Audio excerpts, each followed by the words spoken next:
Some people talk about trimming the tree, but I love trimming the house. Baseboards, crown molding, windows, and doors. Hey!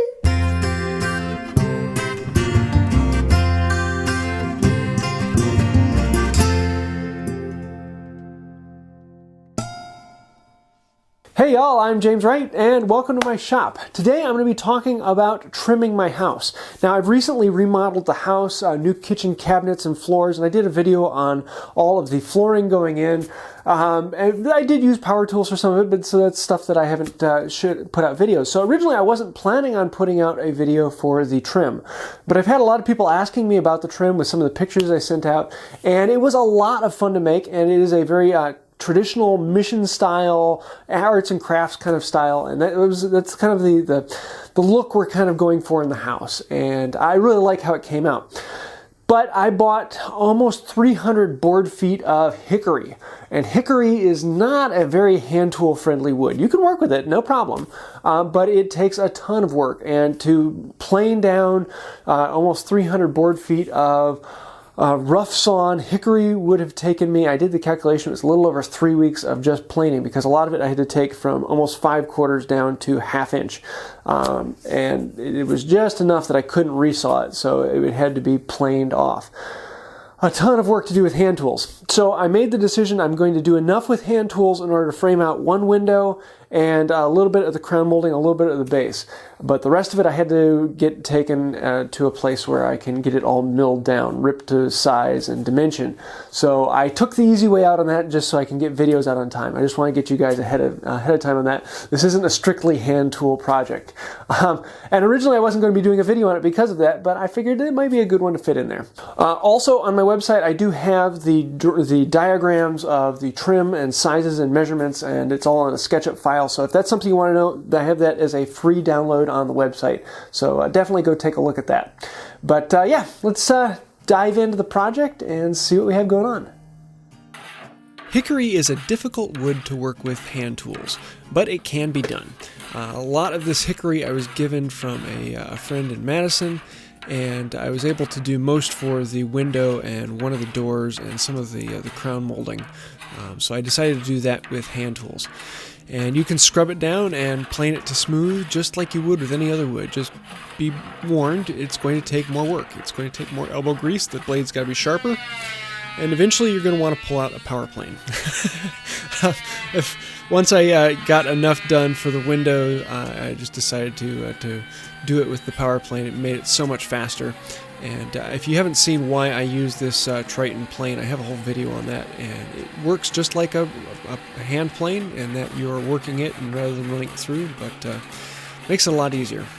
Next thing I need to do is rip this down. Now if I were to rip it all by hand, it would have been 800 some feet in length of ripping 3/4 hickory, and the few pieces I decided to do by hand made me glad I took it to a friend with a table saw.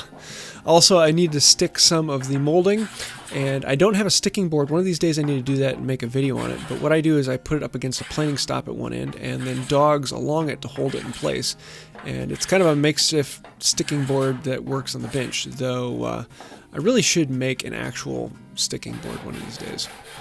The last pieces I need to actually make for this are the bottoms of the door trim, and these are the blocks that will connect the baseboard into the door stiles. And they are 7 inches long by 4 inches wide by 1 inch thick, large blocks.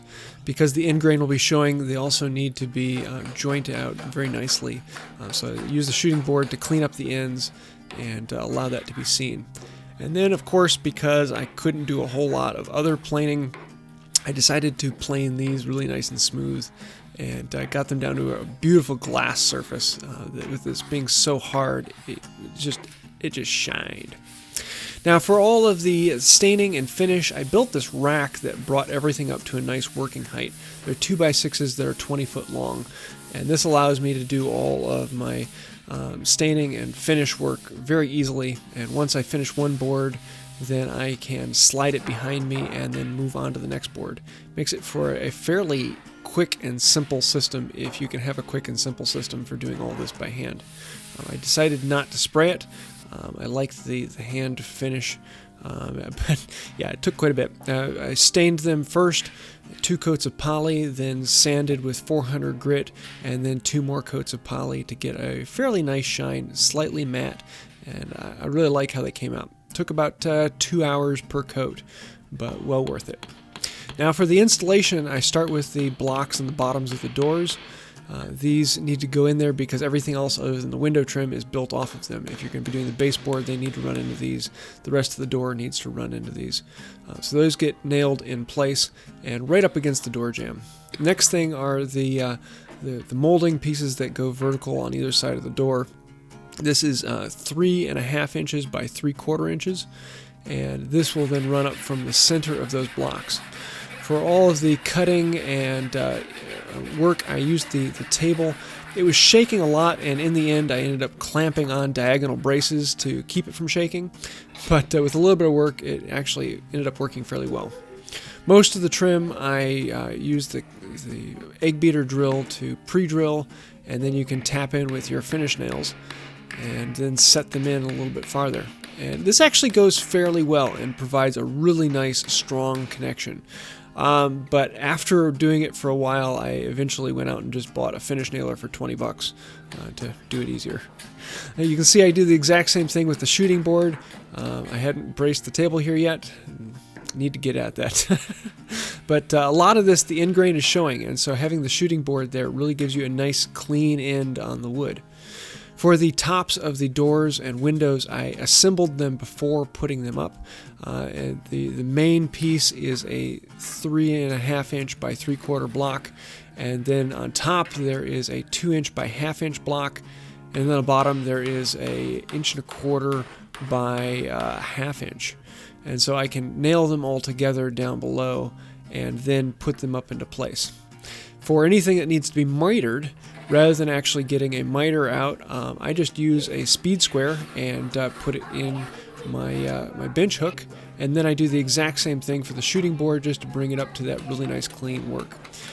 Using the speed square just makes it quick and easy that you don't have to mess with having a whole nother shooting board or having a bigger shooting board with other items in there.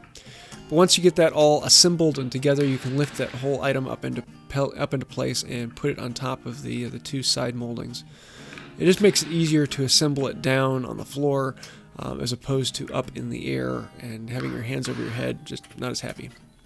Here you can see I went out and got the finish nailer. For the windows, I actually assembled those piece by piece, putting on the 3.5 inch block first and then nailing on the sill. This sill comes out 2 inches and it is a 1/2 inch thick. And then underneath there is the piece of molding that I made earlier. And even with the finish nailer, occasionally some of the nails wouldn't go in quite well, and so you can just come back in with a set and clean them up. Get yourself a really nice edge.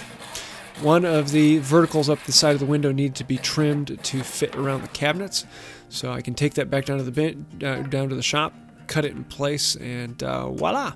I like how that fit. It was just a really good tight fit. For the baseboard, it is built up, and this is built up with a 3.5 inch by 1/2 inch block on the wall. Then the shoe on the bottom is 1/2 inch by 1/2 inch, and that hides any of the undulations in the floor and the baseboard. And then on top of that base block, I have a piece that is 1 inch deep by 1/2 inch thick.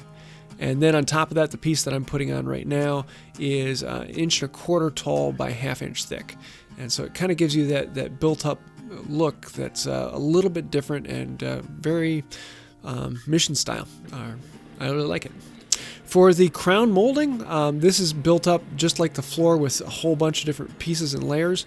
At first there is 3.5 inch by 3/4 mounted to the wall, and then 3.5 inch by 3/4 mounted to the ceiling.